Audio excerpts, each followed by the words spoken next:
I don't think it's fair to say that it's just religious people who are stupid. Well, people are stupid in general, all right? But there's nothing special about being religious. The thing with religious people is not that they cannot apply logic or critical thinking. Um, it's just that they willfully do not apply that to their religious beliefs. So there's this, so to say, area of brain, dedicated to faith that never gets scrutinized with logic, and that's a choice uh, for many different reasons. One of them being it's just the works of defense mechanisms that whenever you don't want to believe in something, you do not believe it. Whenever you want to hold some beliefs as true, you just do it if that's very important to you, and you disregard any evidence that comes your way, and well, you just cling to that.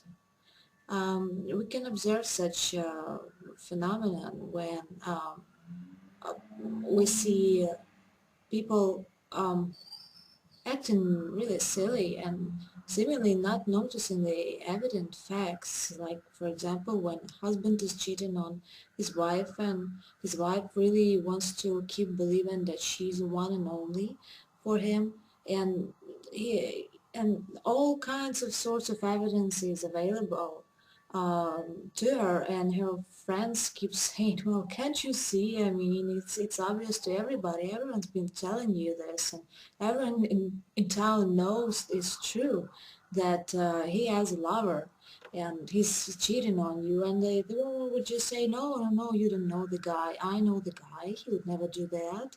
And all those evidence you talk about, they're just, it's incredible how they must seem true to you, but it's false, it's just a coincidence. And when he appeared yesterday all covered in lipstick, it's just he was in a cosmetic shop, he was picking a lipstick for me, and that's how it got on him. I mean, we wouldn't call such people stupid, we would just look at them and think, gee, I'm sorry, you need to believe in his faithfulness so much that you're twisting your logic, you go out of your way to find excuses for the behavior that's obviously inexcusable. So we know that those people are stupid, they just act like that to protect the beliefs that they really want to preserve.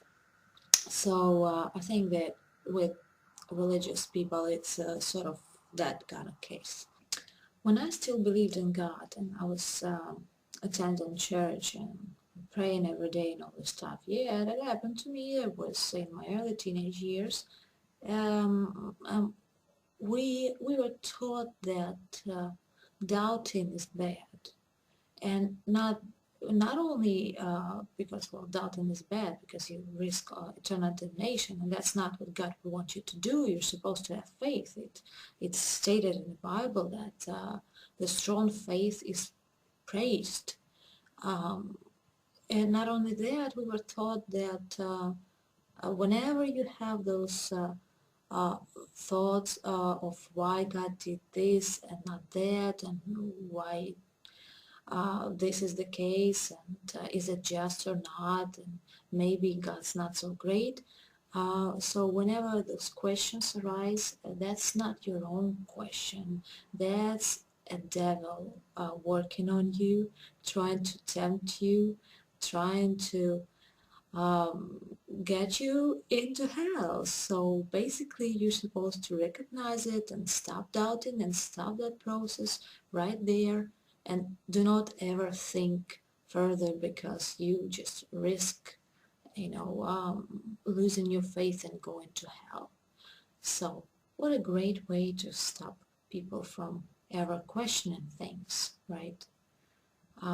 That's one of the biggest problem I have with dogmatic religions. I don't think that faith is a virtue and a faith that prevents people from doubting and exercising their logic and critical thinking. I don't think it's good by any means, any standards. So, but that's a topic for another video. That was my take on the intelligence and religiosity. Stay smart.